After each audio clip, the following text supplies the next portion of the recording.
Okay, well, let's get started. Bismillahirrahmanirrahim. Assalamualaikum warahmatullahi wabarakatuh. Waalaikumsalam warahmatullahi wabarakatuh. Ya, alhamdulillah rabbil wassalatu wassalamu ala asyrafil anbiya'i wal mursalin wa ala alihi wa sahbihi ajmain amma ba'du. Rabbi shrahli sadri wa yassirli amri wahlul 'uqdatam min lisani yafqahu qawli. Hi, good morning everyone. Good morning, ma'am. Morning, ma'am. Morning, ma'am. Okay. Hopefully that everyone is in a good health ya. Semoga semuanya sehat-sehat selalu ya. Alright. Untuk mengefisiensi waktu, langsung kami ingin presentasikan materi untuk hari ini ya. Semua aktivitas sudah ada di LMS. Kalau teman-teman sudah buka kuliahaika.com, kuliahaika.umm ya. Silakan dilihat, aktivitasnya sudah ada di sana. Untuk materi penjelasannya akan saya sampaikan sekarang. Mohon ditunggu sebentar. Oke, teman-teman, sebenarnya secara silabus, hari ini, week ke-6, materinya adalah seharusnya Islam dan persoalan ekonomi. Namun saya lihat pekan depan itu adalah 1 Ramadan, insya Allah. Jadi saya ganti materinya tentang persiapan Ramadan ya. We would like to prepare ourselves for Ramadan gitu. So jadi materi kali ini adalah tentang Ramadan. Sebentar, beberapa masuk. Oke. Ramadan. Week 6 Al-Islam dan Kemuhammadiyahan 4. Kita pertama diskusikan dulu apa sebenarnya makna puasa ya. Secara etimologi itu apa? Masih ingat? Etimologi apa? Anyone of you knows what it is? Etimologi berarti secara bahasa. Good. Thank you. Secara leksikal begitu ya. Di sini ada yang namanya misalkan siapa? Tadi saya lihat ada Abdul Aziz gitu. Secara bahasa apa? Abdun itu apa? Hamba. Aziz apa? Aziz itu salah satu nama Allah ya, atau maknanya mulia begitu. One of the best names is Abdullah, Abdurrahman, Abdul Aziz, yang menunjukkan penghambaan kepada Allah itu nama yang paling bagus begitu. Sama halnya dengan ini tadi, makna puasa. Jadi ada makna secara etimologi, secara bahasa, secara leksikalnya. Puasa artinya adalah asyam. Kita sering dengar ya asyam, bukan asyap ya, bukan si Atta Halilintar. Atau sering juga kita dengar dengan kata as-saum. Saum artinya apa? Artinya adalah al-imsak. Al-imsak artinya menahan diri. Ya, menahan diri dari menahan diri dulu. Nah, setelah itu ada secara terminologi. Terminologi itu secara istilah. Kalau bahasa Arabnya yang pertama tadi lughatan, yang kedua istilahan. Yang pertama adalah etimologi, yang kedua terminologi. Apa makna dari menahan diri? Yaitu beribadah kepada Allah dengan menahan diri dari makan, minum, dan pembatal puasa lainnya dari terbit fajar hingga terbenamnya matahari. Begitu ya, itu secara istilah, secara makna. Gitu. Oke, next. Hukum puasa Ramadan. Puasa Ramadan hukumnya wajib berdasarkan firman Allah Ta'ala. Ini sudah sering kita dengar juga ya. A'udzubillahi minasyaitonirrajim. Bismillahirrahmanirrahim. Ya ayyuhalladzina amanu kutiba alaikumusiyam kama kutiba alal ladzina min qablikum la'allakum tattaqun. Disebutkan bahwa wahai orang-orang yang beriman diwajibkan atas kamu berpuasa sebagaimana diwajibkan atas orang-orang sebelum kamu agar kalian bertakwa. Jadi dari ayat ini bisa kita simpulkan bahwasanya syariat puasa itu bukan hanya syariat yang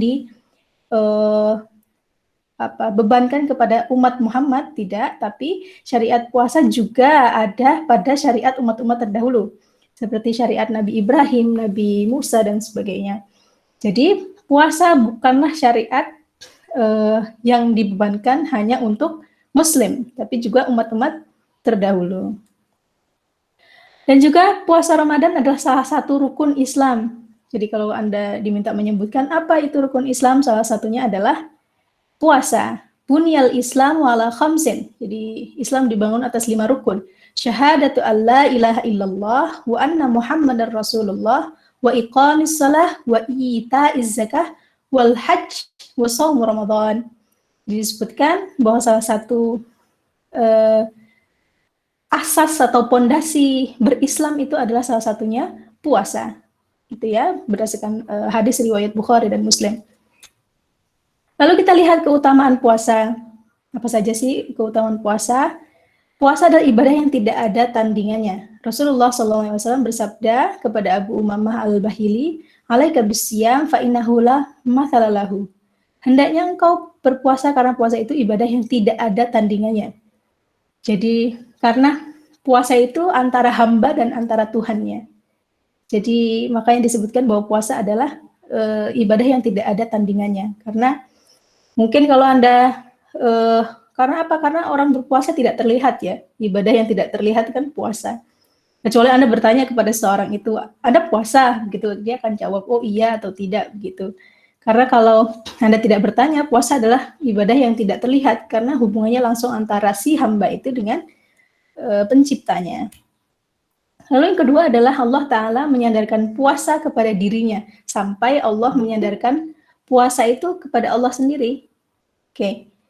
Misalkan dalam hadis Bukhari Muslim ini disebutkan, qala Allahu azza wa jalla, kullu amalin ibnu Adam lahu illa shaum, fa innahu li wa ana ajzi bihi. Allah Ta'ala berfirman, setiap amalan manusia itu bagi dirinya kecuali puasa. Karena puasa itu untukku, dan aku yang akan membalas pahalanya. Ini tadi yang sudah saya sebutkan di awal, bahwa memang hubungan ibadah puasa itu langsung kepada Allah. Dan puasanya, pahalanya Allah langsung yang akan membalasnya. Salah satu keutamaan lain adalah bahwa puasa menggabungkan 3 jenis kesabaran. Sabar dalam melakukan ketaatan kepada Allah, sabar dalam menjauhi hal yang dilarang Allah, dan sabar terhadap takdir Allah atas rasa lapar dan kesulitan yang ia rasakan selama puasa. Jadi saat puasa kan kita merasakan sendiri ya, saat puasa terus kok ada teman menyebalkan gitu, kita harus nahan-nahan diri untuk tidak marah. Ada puasa, sedang puasa kok ada makanan yang terlihat enak gitu, Anda scrolling Instagram kok ada promo iklan makanan yang menggiurkan, Anda harus menahan diri. So, puasa berarti apa? Menahan kesabaran. Tadi al-imsak, menahan ya. Lalu, puasa akan memberikan syafaat di hari kiamat. Puasa dan Al-Quran, keduanya akan memberi syafaat kelak di hari kiamat. Kita sering dengar bahwa yang memberi syafaat adalah Quran ya, bacaan Quran kita. Tapi selain itu juga amal puasa kita. Kemudian orang yang berpuasa akan diganjar dengan ampunan dan pahala yang besar. Ini surat Al-Ahzab 35 ya, nanti bisa dicari. Bahwasanya ganjaran orang berpuasa adalah ampunan dan pahala. Jadi kalau kita merasa punya banyak dosa, ingin mendapatkan ampunan, puasalah yang akan menjadi jalan kita untuk mendapatkan ampunan Allah, dan pahalanya pun besar. Selain itu juga disebutkan bahwa asyamu junnah, junnah itu apa? Perisai dari api neraka. Jadi keutamanya banyak sekali, dan itu keutamaannya semuanya Allah yang langsung menyampaikan gitu. Asyamu junnah. Jadi kalau kita ingin terhindar dari api neraka, maka berpuasalah. Nah, selanjutnya adalah karena dia menghindarkan dari api neraka, puasa adalah sebab masuk dalam surga. Di surga ada 8 pintu, diantaranya ada pintu yang dinamakan Ar-Royan, gitu. Pintu bagi orang-orang yang suka berpuasa. Lalu syarat sah puasa, apa saja syarat sahnya? Dia harus muslim ya. Syarat sah puasa harus muslim pertama, harus balik artinya bisa membedakan antara yang benar dan salah, itu balik, berakal tentu. Lalu mukim itu tidak safar ya. Seperti kita sedang ada di Malang misalkan, atau teman-teman ada di rumah masing-masing, itu namanya mukim. Yang selanjutnya adalah suci. Suci artinya bagi perempuan dia tidak haid atau nifas. Lalu mampu berpuasa. Mampu artinya tidak sakit begitu. Tidak sakit atau tidak, bukan orang tua yang keadaannya lemah begitu. Lalu niat. Jadi niatkan puasa, misalkan nanti insya Allah tanggal 13 kita puasa, berarti niatnya mungkin sebelum itu berniat 1 bulan penuh puasa begitu. Lalu kita akan bahas tentang sunnah-sunnah puasa. Sunnah-sunnah puasa apa saja? Terkait dengan berbuka. Pertama, kita harus menyegerakan berbuka ya, itu sunnahnya. Jadi kalau sudah azan maghrib, kita disunahkan untuk menyegerakan berbuka. Cara berbukanya bagaimana? Makan beberapa butir rutop, atau kalau rutop itu masih kurma muda ya. Kalau tidak ada kurma muda, maka kurma kering, itu disebut dengan tamar. Kalau tidak ada, air putih. Gitu, menyegerakan berbuka, kemudian berdoa. Berdoanya apa? Dhahabat dhama'u wabtallatil 'uruqu wa thabatal ajru insyaallah. Dan ini yang salah satu dalil yang disunahkan untuk berdoa ketika berdoa berbuka puasa. Jadi tidak ada doa yang lain selain ini. Dhahabat dhama'u wabtallatil 'uruqu wa thabatal ajru insyaallah. Bagi yang belum hafal doa ini, masih ada sekitar 1 pekan untuk menghafalkannya ya. Oke. Yang selanjutnya adalah terkait sahur. Sahur itu adalah sunnah muakkadah. Ada yang tahu sunnah muakkadah itu apa? Sunnah yang muakkad itu apa? Sunnah yang ditekankan. Sungguh luar biasa sekali kalau kita ingin melihat Islam ini ya, sahur saja ditekankan loh. Jadi sahur saja itu ada pahalanya. Jadi makan sahur adalah sunnah muakkadah, sunnah yang dianjurkan. Makanya ada beberapa orang mungkin malas bangun sahur karena merasa dirinya kuat untuk berpuasa. Tidak begitu. Tapi disunnahkan makan sahur karena di dalamnya ada apa? Ada berkah, ada keberkahan. Jadi walaupun makan dan minum sedikit itu sudah dihitung sahur. Begitu. Saat sahur itu, waktu sahur tahu beberapa menit sebelum fajar tentunya ya.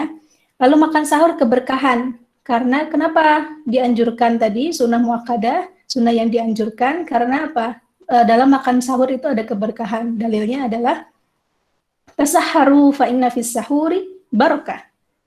Makanlah sahur karena dalam makan sahur itu ada keberkahan. Lalu sahur, sunnah yang lain adalah mendekati waktu fajar. Jadi jangan sahur jam 2 misalkan, atau sahur jam 12 begitu, itu bukan sahur. Yang dianjurkan adalah sahur mendekati fajar, beberapa menit sebelum subuh. Atau bahkan sebenarnya imsak, kalau ada kata imsak, kalau di tradisi kita imsak itu gimana bunyi imsak? Misalkan ada di masjid suara imsak, itu bukan batas akhir sahur, bukan. Bahkan Anda masih boleh minum ketika azan awal. Ingat ya, azan awal.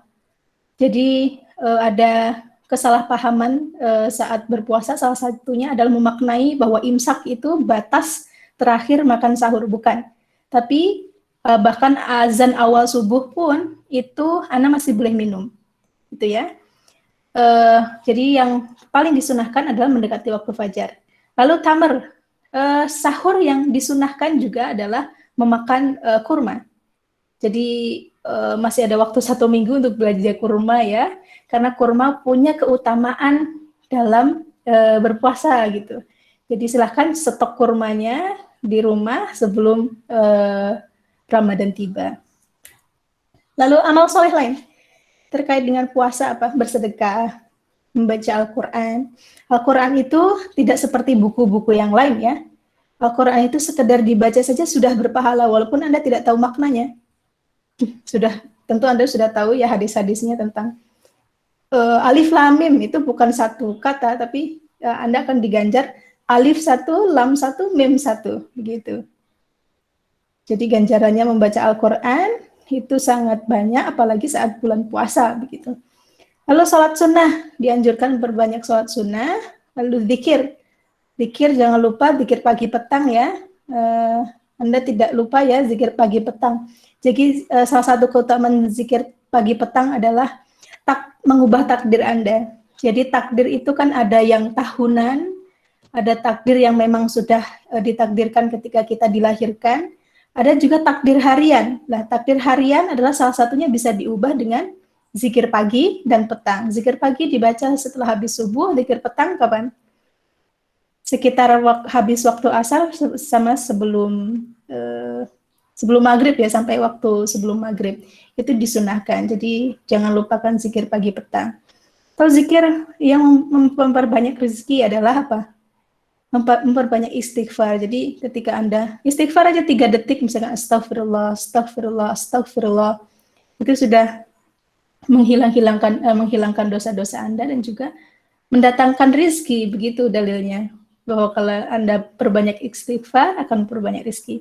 Lalu disunahkan juga menuntut ilmu agama. Jadi waktu saat Ramadan dianjurkan juga menuntut ilmu agama.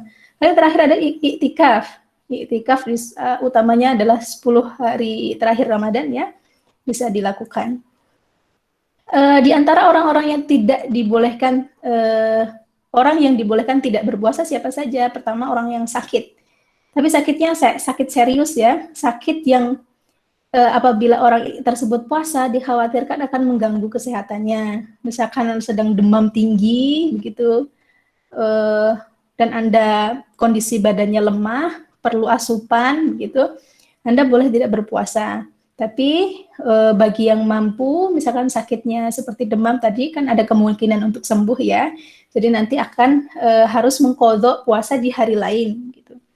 Lalu yang kedua adalah musafir. Musafir adalah orang yang safar ya, orang yang safar bepergian. Lalu bagaimana jika niat mukim, misalkan Anda travel dari Malang ke mana? Ke Kalimantan misalkan gitu ya. Satu hari itu Anda musafir. Lalu Anda berniat stay di Kalimantan lebih dari 4 hari, maka kalau begitu keadaannya di Kalimantan selama 4 hari atau lebih itu Anda wajib berpuasa. Itu ya. Oke. Lalu bagaimana kalau sekarang kan alat transportasi sudah nyaman, sudah ada pesawat nyaman, cepat, begitu bagaimana? Jumhur ulama berpendapat kalau begitu boleh puasa, gitu ya, boleh puasa. Lalu orang yang tua renta, kalau orang tua renta misalkan memang sudah tua sekali atau memang sakit, itu dianjurkan membayar fidyah saja tanpa qadha. Jadi membayar fidyah berapa besarannya? Satu kali makan ya. Jadi setiap hari memberikan 1 kali makan kepada orang miskin. Lalu wanita hamil dan menyusui, wanita yang hamil dan menyusui, pendapatnya ada beberapa. Yang pertama ada Syekh Albani, itu menyampaikan bahwasanya wanita hamil dan menyusui cukup bayar fidyah tanpa qadha ya. Lalu untuk Syekh Ibnu Utsaimin, Syekh Shalih Fauzan dan Lajnah Ad-Daimah, lalu pendapat ulama-ulama Hanafiyah dan Malikiyah itu cukup qadha tanpa fidyah. Lalu sebagian ulama mazhab qadha dan fidyah begitu. Tapi yang paling roji adalah pendapat yang kedua, cukup qadha tanpa fidyah. Gitu ya. Oke. Lalu apa saja yang hal membatalkan puasa? Makan minum dengan sengaja ya. Kalau tidak sengaja tidak apa-apa, itu tidak membatalkan, walaupun katakanlah sampai makan banyak begitu karena lupa, itu tidak apa-apa, karena orang lupa tidak ada hukumnya. Lalu keluar air mani dengan sengaja di siang bolong Anda misalkan nonton video-video yang tidak bagus begitu, lalu keluar air mani dengan sengaja, itu membatalkan. Lalu muntah dengan sengaja, lalu bagi perempuan keluar darah haid atau nifas, menjadi gila atau pingsan, mungkin mendadak menjadi gila gitu. Ada yang begitu, mendadak menjadi gila atau pingsan pun membatalkan puasa. Murtad membatalkan puasa, berniat untuk berbuka. Misalkan Anda kurang ikhlas begitu, terus gimana kalau aku buka aja gimana ya gitu, misalkan begitu. Sudah berniat untuk berbuka juga sudah batal. Merokok apalagi ya. Lalu jima di tengah hari. Nah, jima di tengah hari ini bagi suami istri dosanya besar ya, untuk ketika dilakukan saat bulan Ramadan. Lalu beberapa kesalahan dalam ibadah puasa. Pertama adalah niat tidak perlu dilafalkan. Jadi niat itu adalah amalan hati. Jadi cukup amalan hati saja, tidak perlu dilafalkan. Nawaitu, begitu tidak perlu. Karena apa? Nabi tidak pernah mengajarkan lafal niat puasa. Jadi kalau Anda telusuri lagi, tidak ada lafal niat puasa itu. Niat adalah menetapkan iktikad dalam hati. Kalau Anda niat melakukan sesuatu kan Anda tidak lakukan kan? Misalkan ada niat untuk memberikan seorang hadiah misalnya, kan itu tersimpan dalam hati. Ya. Anda punya iktikad kuat dalam hati Anda. Lalu puasa tapi tidak sholat fardu, ini juga kesalahan. Padahal dua-duanya rukun Islam, dua-duanya tiang agama begitu. Puasa karena dia malu sama temannya. Aku sahur aku puasa gitu. Tapi nggak sholat fardu, itu salah juga. Ibaratnya seperti makan sahur, tapi tidak sholat subuh gitu. Makan sahurnya aja, rame-ramenya aja, ikutan tapi tidak sholat subuh. Kemudian berbohong. Berbohong itu tidak membatalkan puasa, tapi dia mengurangi pahala puasa.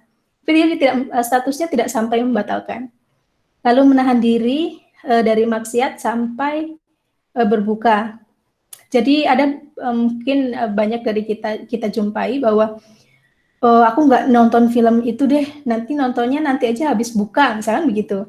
Tidak begitu, karena puasa Ramadan itu kan 1 bulan penuh ya. Jadi tidak ada asumsi bahwa menahan maksiat sampai berbuka, itu tidak ada.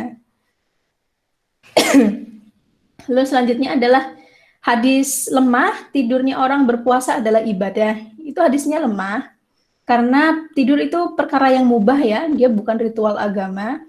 Jadi bukan ritual agama, kecuali kalau tidurnya diniatkan untuk menguatkan ibadah. Aku tidur misalkan setengah jam agar nanti salat tarawihnya kuat, misalkan gitu. Itu bisa jadi tidur Anda berpahala ibadah. Tapi kalau tidurnya karena malas-malesan, karena pengen baring-baringan, karena hal lain, itu tidak berpahala ibadah karena ya itu perkara mubah saja. Lalu ada kata-kata berbukalah dengan yang manis, itu tidak ada ya. Jadi yang benar adalah berbuka dengan kurma, karena kata-kata ini tidak ada sumbernya.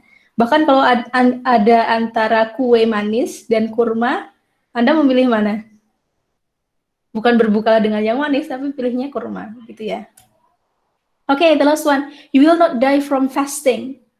Jadi jangan khawatir, Anda tidak akan mati dengan berpuasa, but you will die from eating. Karena kita ketahui bahwa penyakit-penyakit dalam tubuh kita itu disebabkan karena apa? Karena banyaknya makan. Gitu ya? Oke. Anything to discuss? Ada yang ingin didiskusikan?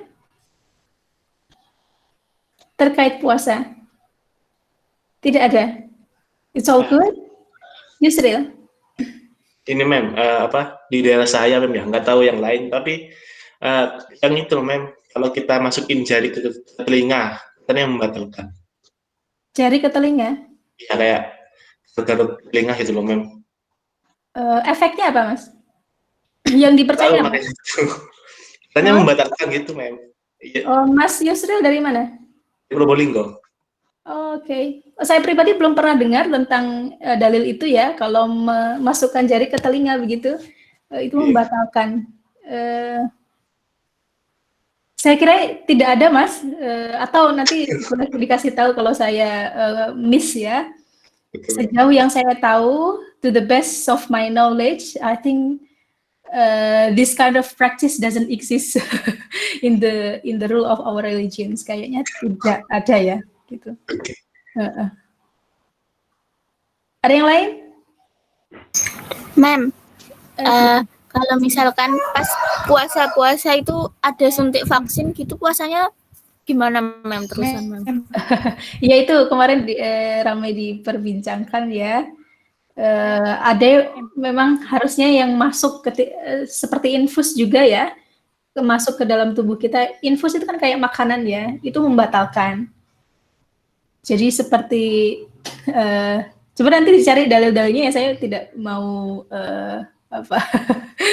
terlalu, karena ada pendapat A dan B, tapi yang saya tahu itu membatalkan gitu. Jadi suntik vaksinnya nanti aja habis puasa kan nggak apa-apa.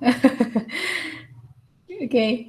Kecuali kalau ada yang terkena virusnya ya, misalkan Mbak Fanya statusnya sekarang sehat, kalau ada suntik vaksin selama Ramadan lebih baik kalau menurut saya depending saja sampai setelah berpuasa begitu. Tapi kalau keadaannya memang sakit, kena COVID, mungkin ada pertimbangan-pertimbangan yang lain gitu. Ya, ada lagi tadi siapa? Ya, Mem. Makasih, Mem. Iya, Mbak Fanya. Ada lagi? Mem, Iya.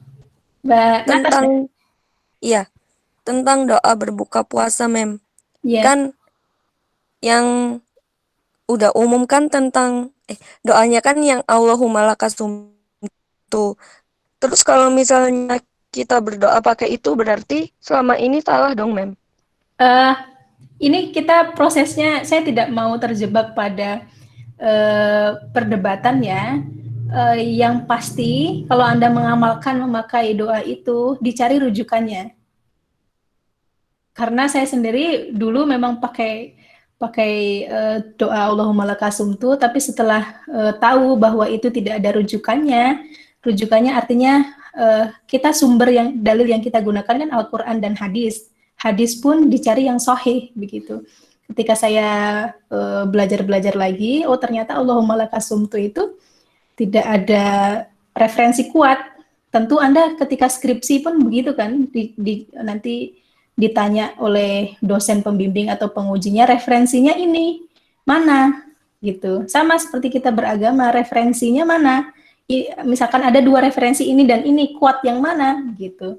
Kalau dua-duanya kuat, silakan dipakai. Tapi nyatanya saya sendiri, to the best of my knowledge lagi, saya dulu mengamalkan yang seperti Mbak Natasha itu, tapi setelah belajar saya tahu oh itu tidak ada referensi yang kuat, lalu saya switch ke yang sahih.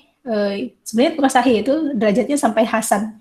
Jadi doa buka puasa yang benar, yang dhahabat dhama'u wabtallatil uruqu wa thabatal ajru insyaallah, itu derajatnya sampai hasan. Tidak ada yang sampai sahih begitu. Gitu. Silakan yang lain. Silakan, ini kesempatan teman-teman untuk belajar. Jadi kan apa yang kita amalkan itu berdasarkan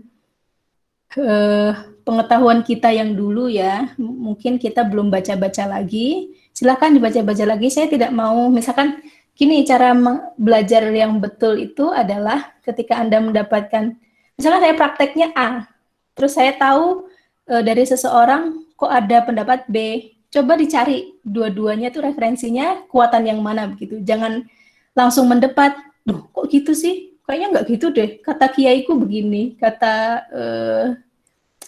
ulamaku begini. Dicari, Anda kan pembelajar dan masing-masing kita kan dibebani tanggung jawab untuk belajar agama. Jadi belajar agama tuh kewajiban kita sebagai muslim gitu. Jadi silahkan dicari dua-duanya, dipertimbangkan. Kan Anda sudah mahasiswa, jadi semuanya sudah berakal, sudah balik, bisa membedakan yang benar dan yang salah. Silakan, ada lagi? Sudah 9.17, kita lewat berapa? 7 menit. Is that all? Kalau sudah, silakan teman-teman langsung ke LMS ya, di situ ada beberapa aktivitas, silakan dikerjakan. Thank you all for your active participations and your attention. See you around. Assalamualaikum warahmatullahi wabarakatuh. Waalaikumsalam warahmatullahi wabarakatuh.